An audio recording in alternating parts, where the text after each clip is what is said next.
Rita, I know obviously you've talked about it before, but after you did the movie West Side Story and won the Oscar, nothing much happened. I didn't hear much about Rita Moreno, and I figured you'd take the world over after that. Not only did nothing much happen, nothing happened at all. No offers? I had a few offers, but I had, apparently, in terms of the Hollywood mentality of that time, I had played the definitive Hispanic type, and there was nowhere to go but down. I was offered a few kind of B-type movies, playing the same kind of junkie pig, just stole my people's gold roles again. After an Oscar? After an Oscar. It's a crazy business. And I did the smartest thing, one of the smartest things I've ever done in my life, which was just to say, okay, I'm getting out of here. I took my Oscar. I went to England. I really went far away, did some theater there. From there, I went back to New York, did more theater, worked on myself as an actress. Best thing I ever did.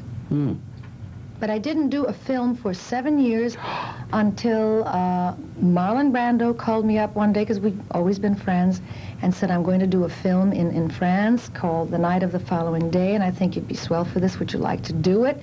And I said something really subtle like, are there hookers in Houston? And he said, okay, you're on. And for the first time in 7 years, I did a movie.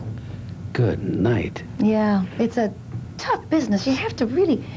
You know, the trouble with the business is that you have to, particularly as a female, you have to develop a certain toughness and a resilience, and yet still remain a feminine person, and that's not so easy sometimes. No, it's tough in this business. Can you attribute any of that 7 years, to poor management? As far as people who were managing? No, I really don't. You can't blame it on that. I think my agents killed themselves trying to get me something, and the only script that was ever handed to them with me in mind was some gypsy fortune teller, or some girl stealing somebody's hubcaps, or, you know, Same thing happens in the record business when you have a hit. I had this enormous... Oh, that must be brutal. Had that enormous hit, and every song they sent me after The Men of My Little Girl's Life was a rerun of that.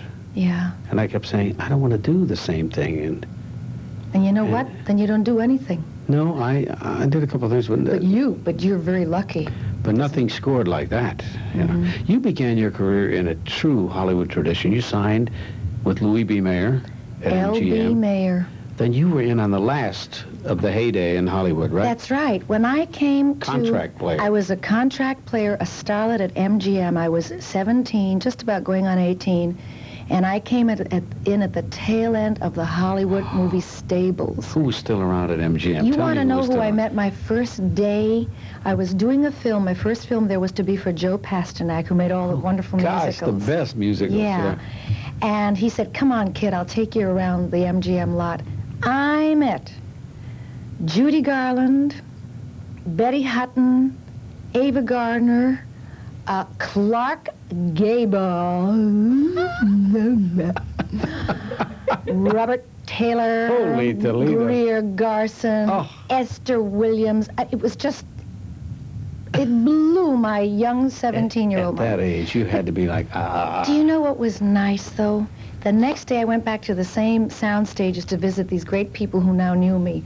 No one remembered me or my name except Gable, who actually said, hello there, Rosita, how are you today? Be still my heart. Isn't that nice? Who were your idols? He remembered me. Yeah, that is nice. Who were your idols in those days? Oh, well, definitely Gable. No Anyone question. who would remember Rosita has to stand out in one's memory. I wanted to be Ava Gardner desperately. And Elizabeth Taylor. You met her too? Yes, and I wanted to be her. I used to wear my hair like her. Used to pinch in my waist. It's a wonder that I'm not crippled. Now, that has to... How about... let me think of some of the names that were around. Debbie Reynolds was a young starlet when I was there. Amanda Blake had been brought in to the studio as a starlet, as a threat to Greer Garson, who wasn't behaving. Arlene Dahl was there. Amanda Blake went on to do Gunsmoke. And forever and ever and ever. For 900 years. We were the house players. Do you think it would still be a good idea, or would be a good idea for some studio somewhere to go back to that system? Oh, I think it would be wonderful. It was wonderful. Just think of how many people will do a film make a splash and then disappear. Yeah. It's because they don't have the support.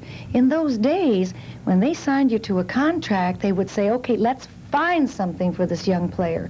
We don't have it, then write something into this movie that's coming up with so-and-so. That's how it should be done. There is a photograph, a famous photo, I'm sorry, maybe a series of photographs, where Louis B. Mayer would get all of his contract people, including the Gables. The picture I saw, Errol Flynn is actually sitting right next to Clark Gable, and they took a picture of all these people together. Oh, yes. And I have copies of those. I'd like to bring those in Isn't that sometime and show them. The extraordinary? people would love those. You've seen them, haven't you? I have a picture, a wonderful 8x10 at home that took on new meaning each year. It was a party that Marlon Brando took me to many, many years ago. And each year I'd recognize someone else. The next year after that party, I recognized Paul Newman. The year after that, I recognized Jimmy Dean. But they weren't all famous at that time. It was just Marlon and this group of people from New York. And then the next year I recognized Joanne Woodward. And I swear the next 6 months I would recognize someone else, Pierangeli, I remember. It's the most wonderful photograph. Marlon Brando is extraordinary. Yeah, he is. You and he were very close, weren't you? Yeah. Yeah. I don't think there's anybody around like that. I mean, this guy, Doesn't seem to be. I think the closest, is Robert De Niro, whose talent is just so stretches every time out. enormous that it's kind of almost eerie. Yeah. I mean, Raging Bull just The Jake LaMotta thing was poleaxed frightening to me because I've met Jake LaMotta and have been in his company a couple of times, and he was Jake LaMotta in that movie. God, he was No question. incredible. In fact, his own wife said that he was Jake in that movie. That scene in the dressing room when he's doing the speech from Waterfront, when he's doing Marlon Brando's speech, I could have been something. Knocks me out. Can you stay for our next guest? Oh, yeah, you want me to? Indeed. Can I interrupt? Of course. I mean, otherwise, why should No, I be you're here? not just going to sit there. I can get a mannequin if I want to.